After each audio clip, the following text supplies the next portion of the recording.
I don't see myself. I see, oh, there's a delay. Okay, there I am. Okay. Hooray. I look like I put on a lot of weight. They say the camera adds 10 pounds. I feel like we all spend a lot of time looking at ourselves now. Like, think about, like, also something on Zoom, so you don't see yourself, and you're like, So, wow. maybe let's pretend that way to go on and on. Should I? Yeah. Like the roller button?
Just want to announce quickly, if you're carrying a cell phone, please either silence it or turn it off.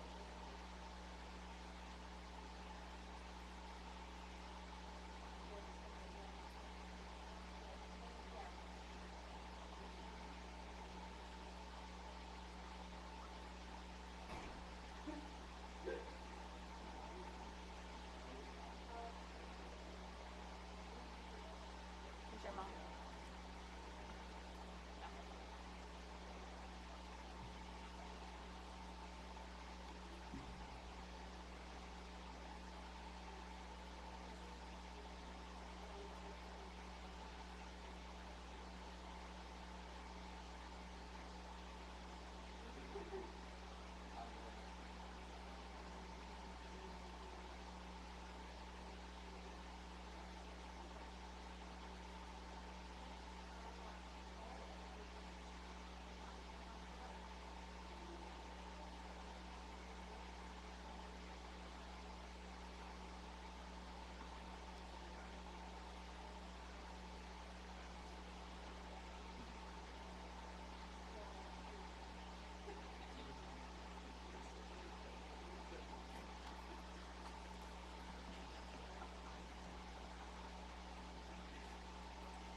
Baruch Dayan Ha'emet. Praised is the judge of truth. Adonai Natan v'Adonai Lakach. Yehi Shem Adonai Mevorach. God has given and God has taken. Praise be the name of Adonai. Today we're here to remember Alan Beneroff, a multi-dimensional man who is hard to sum up. A man who doesn't just like something, but loves and obsesses about all unique things. He was a proud father, husband, and brother. Alan has been survived by his wife Connie, 2 daughters, Rebecca and Alana, sister and brother-in-law Barbara and Bradley, and nieces Sarah, Jessica, and Julia. In the word of Ecclesiastes, a season is set for everything, a time for every experience under heaven, a time for dancing and a time for wailing, a time for birthing and a time for dying, a time for speaking and a time for silence, a time for seeking and a time for losing. The time of mourning is a complicated time, filled with many emotions and memories, both bitter and sweet. So we begin by remembering, by learning a little bit about Alan's life. Alan Beneroff was born on June 13th, 1955, to parents Stuart and Carol in Brooklyn. He did not have an easy childhood. His parents divorced when he was young, and his father died when Alan was 10. While many people would get stuck in that challenging situation, Alan was fortunate to have a sister who idolized him and a close relationship with his grandparents and aunt. While perhaps not traditional, they were one cohesive family. Alan attended both Stony Brook College and Brooklyn College and received a degree in computer science. He moved into the city and worked for Salomon Brothers. During one innocuous Salomon Brothers Halloween party in 1987, Alan came across a woman surrounded by other men.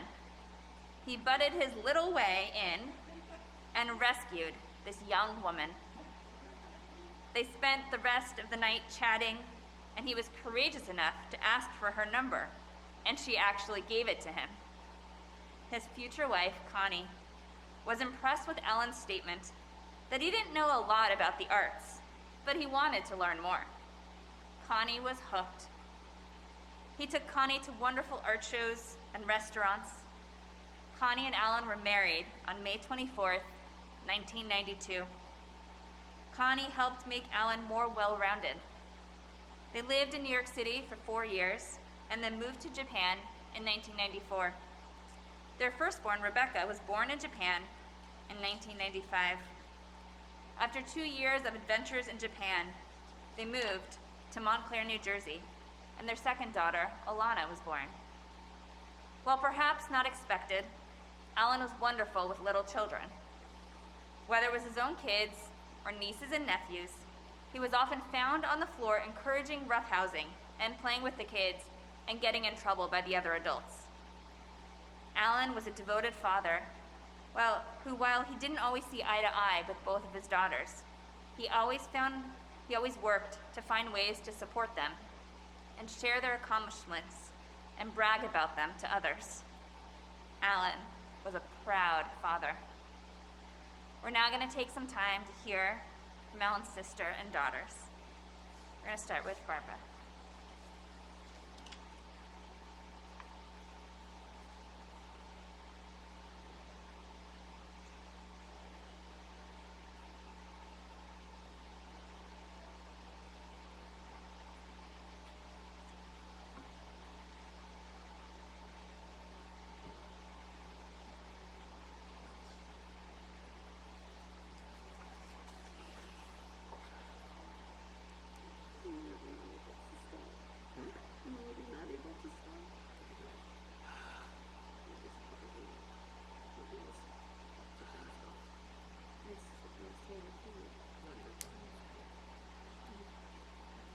A brother shares childhood memories and grown-up dreams.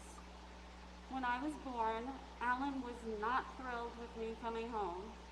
My understanding is that when he was eating his dinner that night, he took a spoon of mashed potatoes and just flung them up on the ceiling. If that wasn't enough, it is my understanding that he took his toy airplane and jammed it into my eye.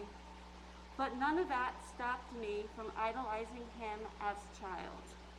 So I have a few stories to share about how I, as a stupid blonde child, looked up to my brother. For those of you who grew up in the New York metropolitan area, you probably remember the show Wonderama. Can I take it off? Yes. Can I take Yes, Nathan says okay. Okay. Yeah, I sound like Mrs. Ochmar. For those of you who grew up in New York metropolitan area, you probably remember the show Wonderama. Alan and I were on it twice. The first time when we were on it, Alan was chosen to chew crackers and whistle.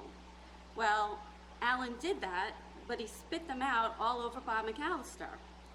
Then there was a dance segment in the middle of the show. That is where all the kids who were too young to be on the show would come and dance on the stage.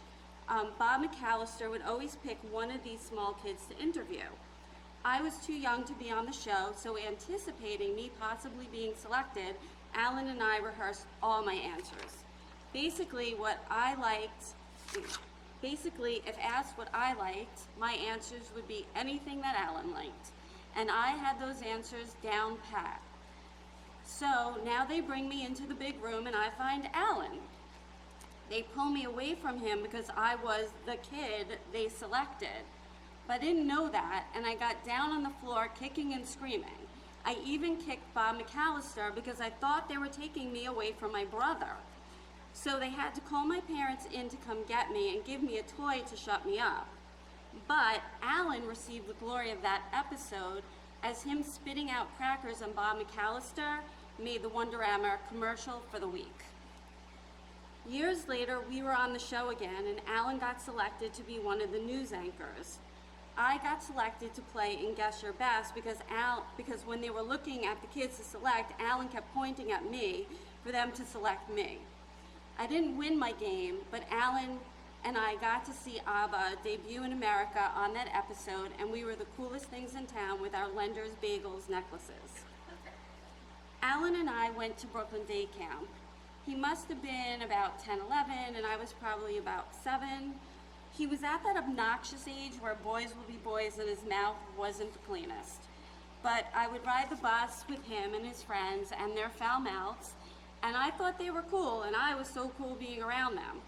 Next thing you know, my mom gets a call from camp that I had the mouth of a sailor, and I was walking around cursing at everyone. If Alan did it, then I thought it was the right thing to do. We shared a room until we moved into the apartment building. Those years were interesting. There were times we were really close, and then we started to move apart. In elementary school, 3 years is a big age difference. He always seemed so old to me. But those were the years when depression set in for my mom, and she slept all day, so Alan and I had to find creative ways to keep ourselves busy.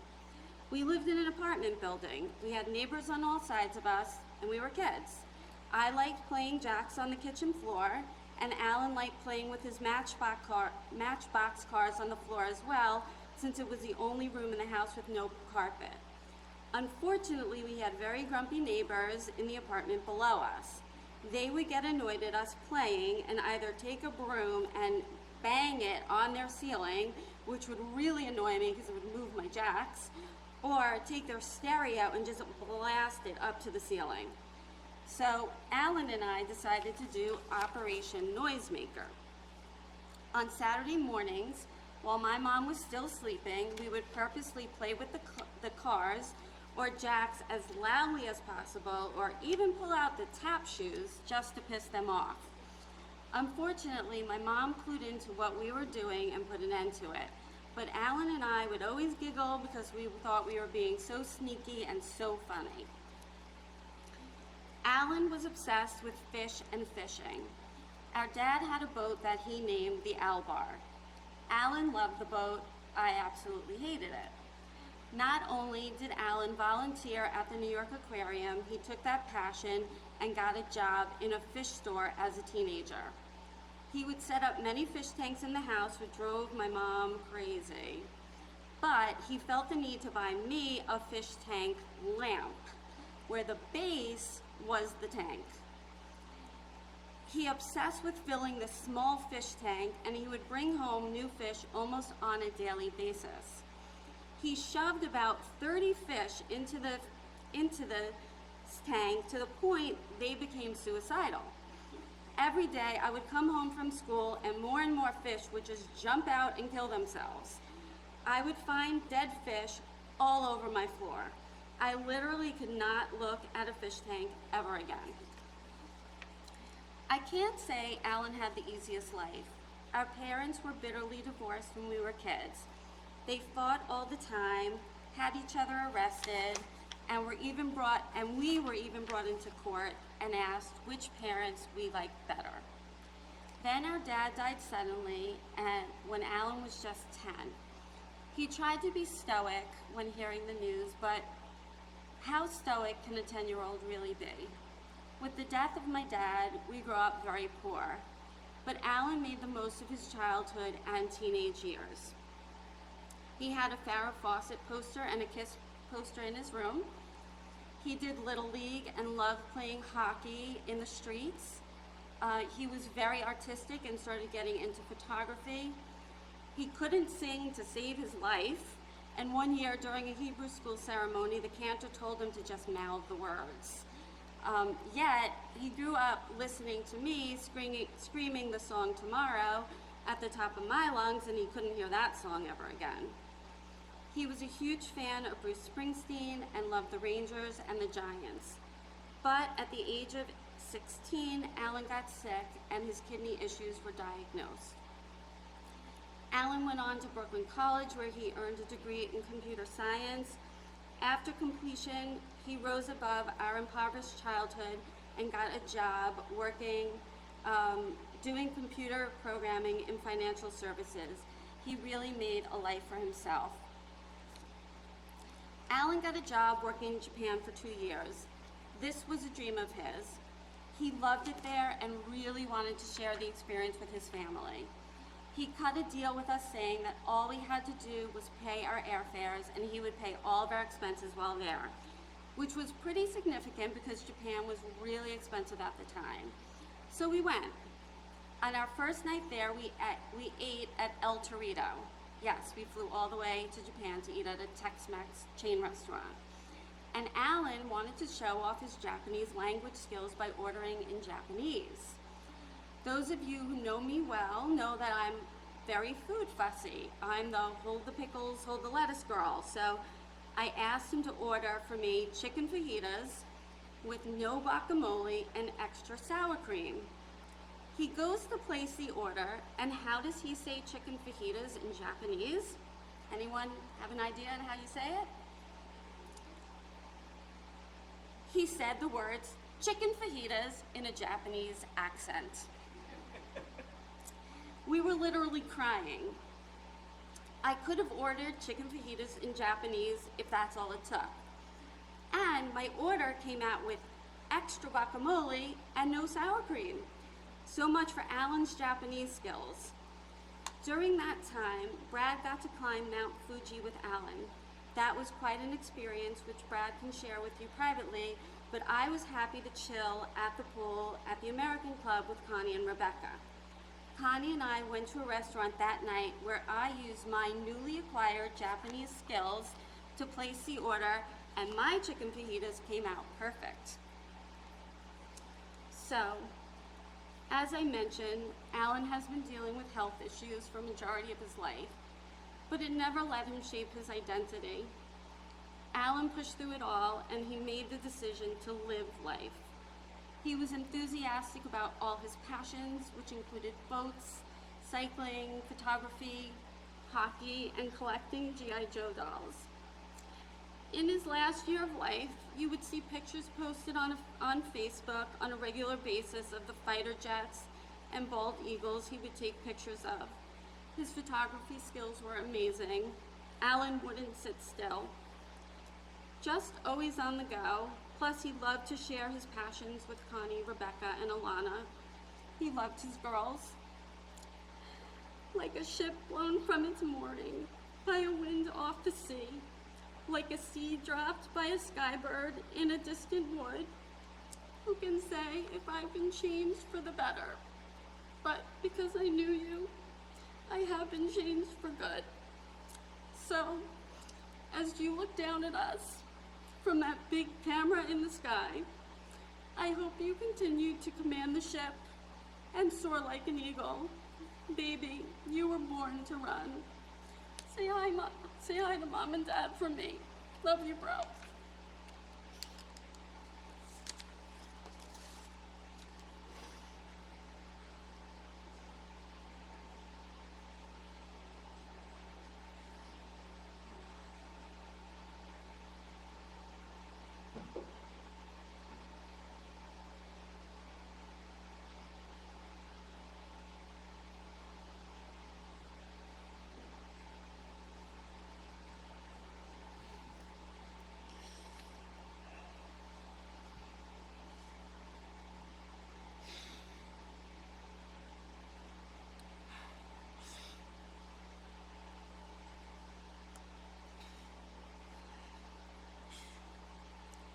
This is the single hardest thing I have written to date, and something I after I ate simultaneously, entirely, far too soon, and probably long overdue.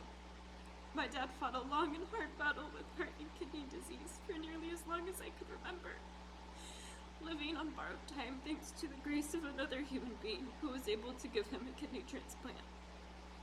That time was supposed to last forever in my mind, though. As many of you likely know, my dad was an incredibly stubborn man, and we always joked that he was going to outlive us all, if for no other reason but out of spite. And in my mind, that was the genuine truth. He had been in and out of hospitals since I was little, so in my mind, life-saving procedures had become as commonplace as a checkup, and lost the gravity of them somewhere along the way. I am so happy that I was able to talk to him every day that he was in the hospital this most recent trip. Even though no surgery or procedure would be involved, I think it felt wrong and I was terrified. I didn't really believe this is how I'd be ending my week, though. I loved my dad, truly and honestly and completely. But we had our problems, and we butted heads. It was inevitable. He was probably one of the most stubborn people I've ever known, and I definitely took after him in that regard. We never walked away without an I love you, and that's a lesson that I've internalized and tried to live my life by. Never walk away in hate or pain and fight with love. I thank him for teaching me that. If my dad wasn't stubborn, he was doing his damnedest to be the funniest person in the room. And it was impossible to get through an hour, let alone an entire visit or day, without some bad dad jokes. Possibly new, possibly one we'd heard for the 1000th time. Sometimes on the phone, he would read lists of them to me, like when I was recently in the hospital for an appendectomy, and he spent a good 20 minutes regaling me with bad appendix jokes. If he made your eyes roll, he was happy. He was a man who, when he found a passion, dove into it feet first, and he'd fill himself so full of it that you'd think he'd drown. I have so many treasured memories of my dad, and I'm devastated I won't be able to add more to that as important milestones in my adult life come into view. Though I was stubborn before, and I didn't think or believe it, my dad is responsible for many of my core loves. This is inevitably going to wind up long and winding and rambly, and I'm tried to keep it as succinct as possible, but I can't say I succeeded.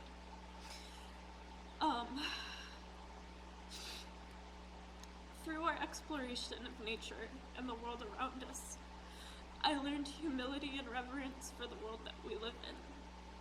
I developed my love for science and biology, and which I frustratingly talked myself out of, very much like he did, but as of last week, have started pursuing again. Something I had very excitedly informed him just Tuesday before meeting with an academic advisor to prepare for spring semester. For those of you who didn't know, my dad's soul belonged to the sea, and he wanted to be a marine biologist when he was younger. But just like me, math had proved to be too mighty a foe, and he switched over to a computer science degree, just as I did. Recently, I've fallen back in love with natural sciences, though, and I'm determined to see it through now for the both of us. I remember when I was little watching meteor showers in the big field by our house and being awestruck. I remember running outside with my family and watching eclipses and full moons, and when I started photography, going out and learning to photograph that big, beautiful aerospace egg. Throughout my childhood, we would go camping at Cape Cod in the White Mountains. And in Cape Cod, we would trek through sandbars and nature preserves, and I was enamored and fascinated with the little critters who lived there. In the White Mountains, we would hike, and I would make dreamlands of waterfalls and forests, and find all kinds of minerals to which he would teach me the names. To this day, I have jars and bowls of the mica, varieties of quartz and river-worn stones that I would insist on bringing back with us. When I was 10, he and I summited Mount Washington, which is to date one of my most coveted and cherished memories. Our last father-daughter trip together was a canoeing trip down the Delaware River in September, and even then I insisted on filling a backpack full of rocks when we stopped for lunch, because I wanted to use them for fish tanks and terrariums, another love I definitely picked up from him.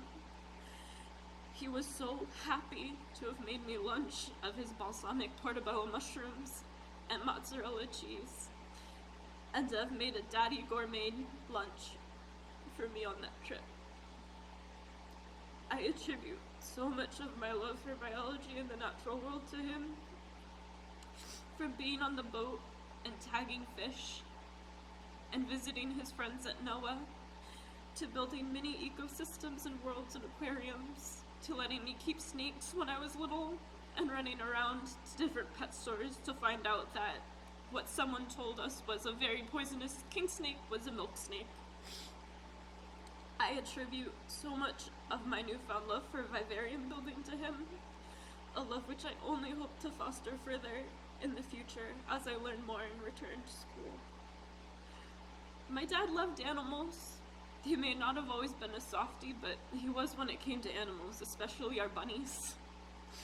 No matter the animal, he would try everything possible to make him love it back, which animals don't always appreciate, which often put him at odds with my very fussy kitty cat, which he's not very happy about. My dad was an avid fisherman, and I loved nothing more than running on the docks when I was supposed to be helping him clean the boat, trying to catch little critters to take him back and show them him.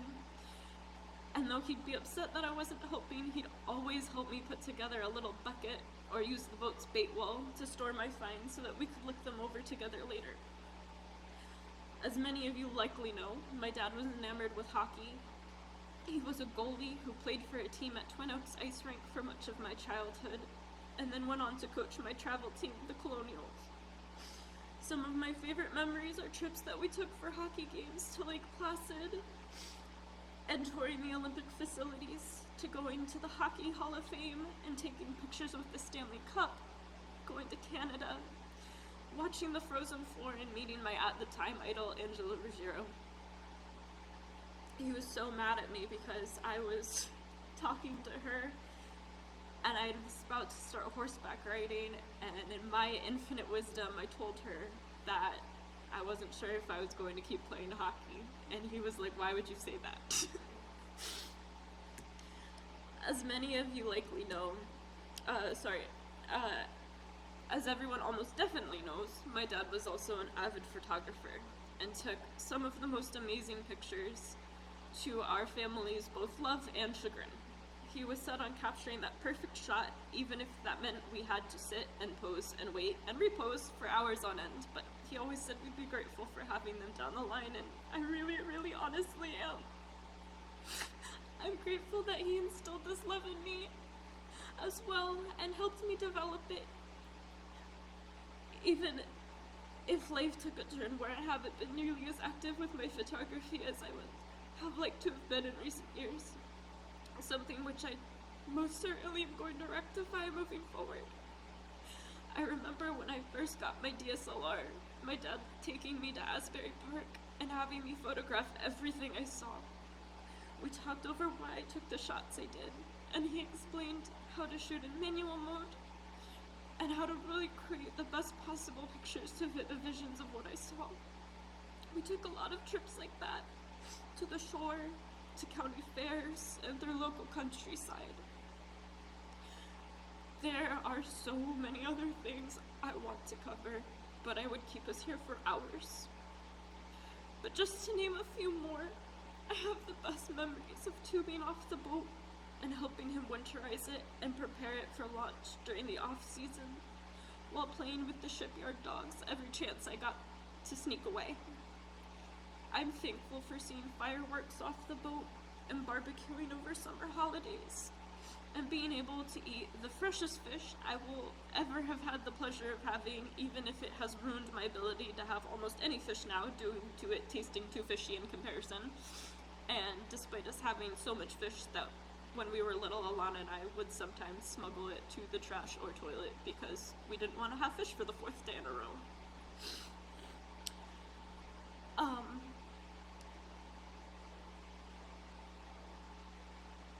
Though he'd play it so much that sometimes my eyes would roll, I appreciate every Bruce Springsteen concert we went to, and how hard he would try and find tickets to see bands that I liked, even if he didn't know or like them at all.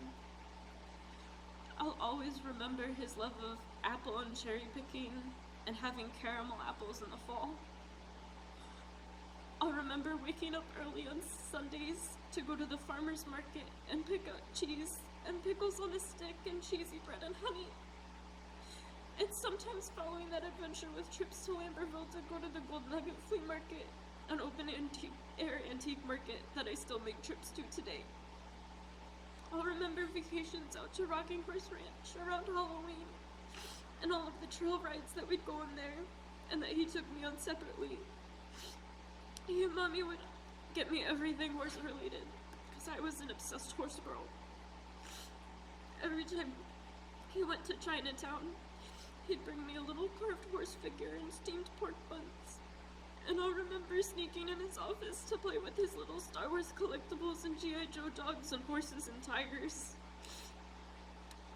And you know, there are so many other memories that I know I have that I know I'm going to be upset I didn't share later. It's impossible not to without writing a dissertation, and I'm so glad to be able to have and cherish these memories. I have absolutely no idea how I'm supposed to end this. No one teaches you how to write these kinds of things because no one wants to think of the day they have to be written. So I'll leave you with this. Hug your loved ones tight, even when you're angry. Never leave without saying I love you. Find something beautiful in the world today and take a picture of it. And pursue your passions with the fervor and depth that they deserve. I love you, Daddy. Thank you.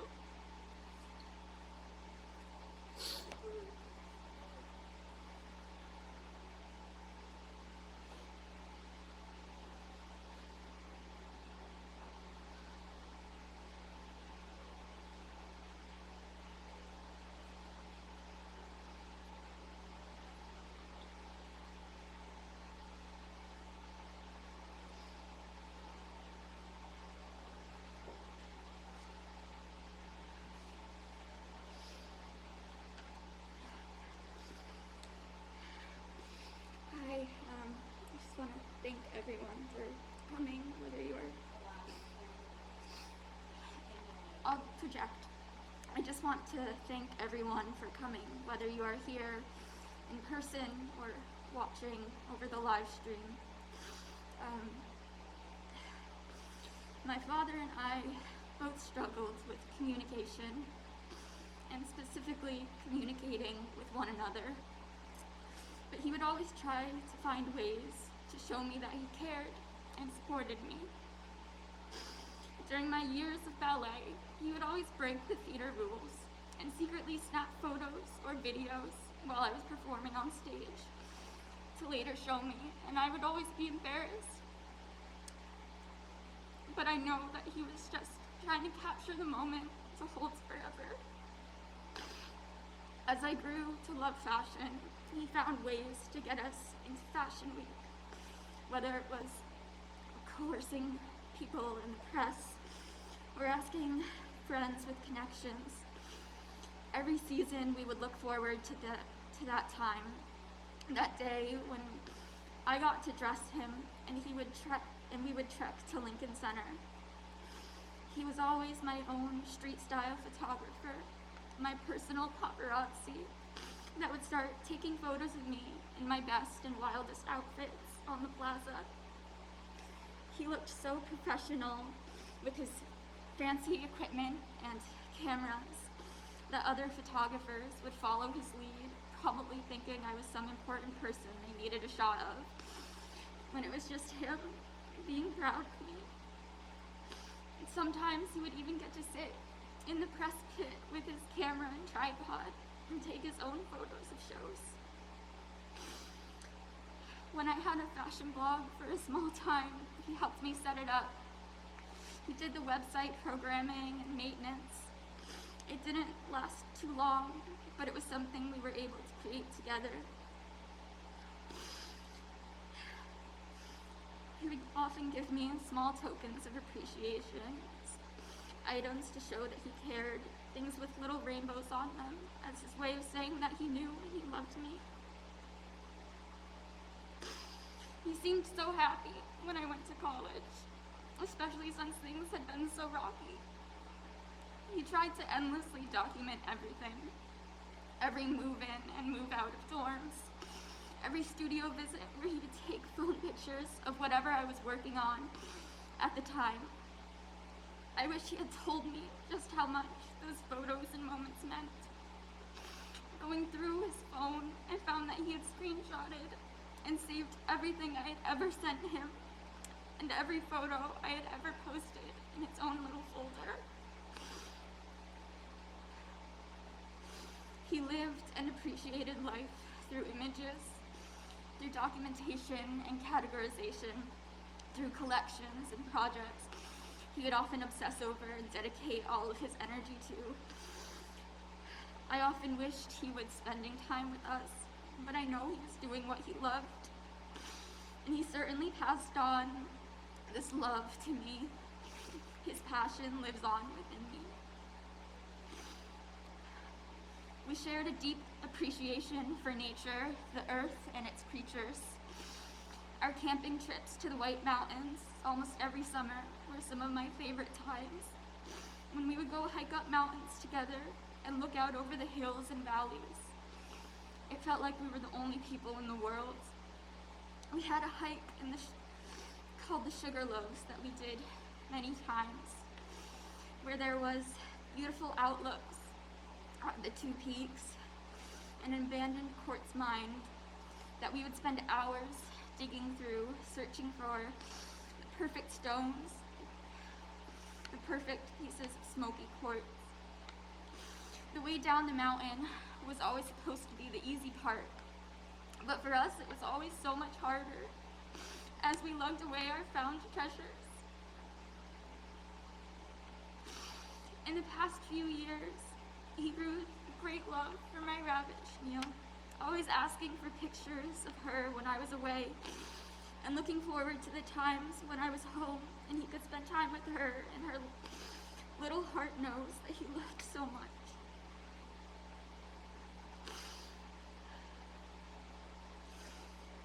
My dad would endlessly berate me to reach out to people for opportunities, to form connections that would help me achieve my goals.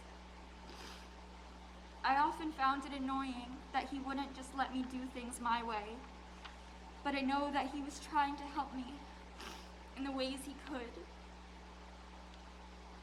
One of the last times we spoke, he told me that he was sticking around until he could see his dream of me walking out from backstage at my own show.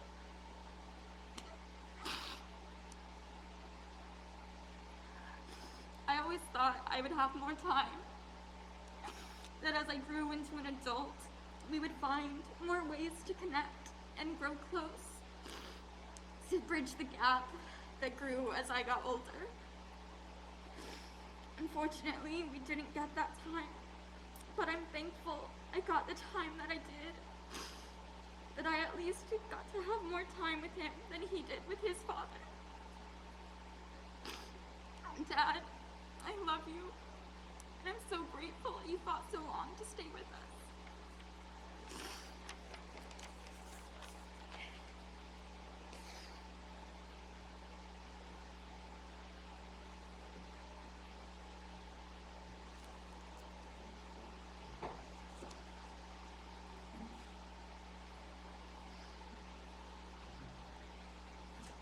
A good person, though taken from us too soon, will rest in peace. For honor in old age does not come from length of life. Honor in old age does not come from length of years. Understanding is the gray hair of humanity. A blameless life is ripeness of age, Perfection in limited years is like living for many years. So a good person, though taken from us too soon, will rest in peace. Let us then, with peace of mind, let that good soul rest. This is my prayer to you, my God. Let not my spirit wither and shrivel in its thirst for you, and lose the dew with which you sprinkled it when I was young. May my heart be open to every broken soul, to orphan life, to every stumbler, wandering unknown and groping in the shadow. Bless my eyes, purify me to see humanity's beauty rise in the world, and in the glory of my people and its redeemed land, spreading its fragrance over all the earth. Deepen and broaden my senses to absorb a fresh, green, flowering world, to take from it the secret of blossoming in silence.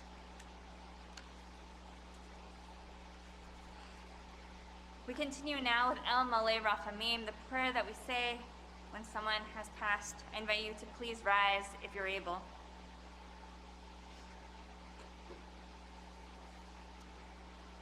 El Malay Rachamim, Shochen Bamromim, Chamse Menucha Nechona, Taka Kanfe HaShechina, B'ma'alot Kedoshim, Utorim Kazochereki HaMazirim, Et Nishmat Avraham Yosef Ben Yoshua Moshe, Shalach Lo'olamo, Began Eden Tehei Menuchataha, Ana Baal HaRachamim, Hastirechu B'secher Kanfei HaBa'olamim, Utzror B'tzvor Chahim Et Nishmato, Adonai Hu Nachalato, Yanuach B'Shalom, Al Mishkavo Ben Omar, Amen. Exalted, compassionate God, grant infinite rest in your sheltering presence among the holy and pure to the soul of Alan, who has gone to his eternal home. Merciful One, we ask that our loved one find perfect peace in your eternal embrace. May his soul be bound up in the bond of life. May he rest in peace, and let us say, Amen. I want to conclude with one final psalm. Mizmor LeDavid, Adonai ro'i lo esar, a psalm of David. Adonai is my shepherd, I shall not want, giving me repose in green meadows, leading me beside the still waters to revive my spirits, guiding me on the right path. Excuse me. For that is God's essence. Gam ki ele begay b'mavet. Though I walk through a valley of the shadow of death, I fear no harm, for you are with me. Your staff and your rod comfort me. You prepare a banquet for me in the presence of my foes. You anoint my head with oil, my cup overflows. Surely goodness and kindness shall be my portion all the days of my life, and I shall dwell in the house of Adonai forever. Today we are here to not only say goodbye to Alan, but to remember that he will live with us through his daughters, through his wife, through his sister, through his family, through his love, through the collections he kept, through a room of lots of G.I. Joes, right? He will be remembered and he will be loved, and you will be the ones to keep him alive. May his memory always be a blessing for each of us.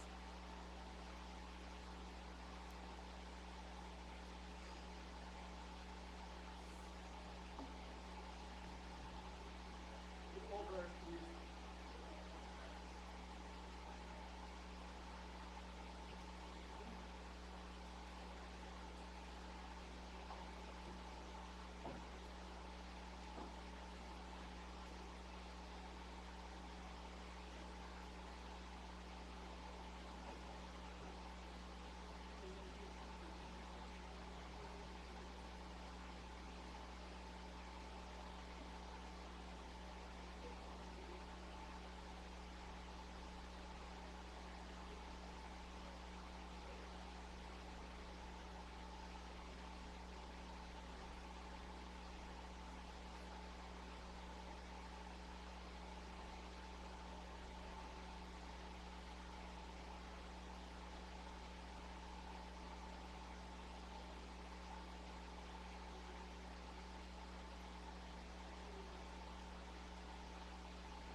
Thank you, everyone. That concludes our service. The family is going to go outside after in case you would like to greet them at a socially distant way, since we know being outside is a little bit safer. But thank you for being here today.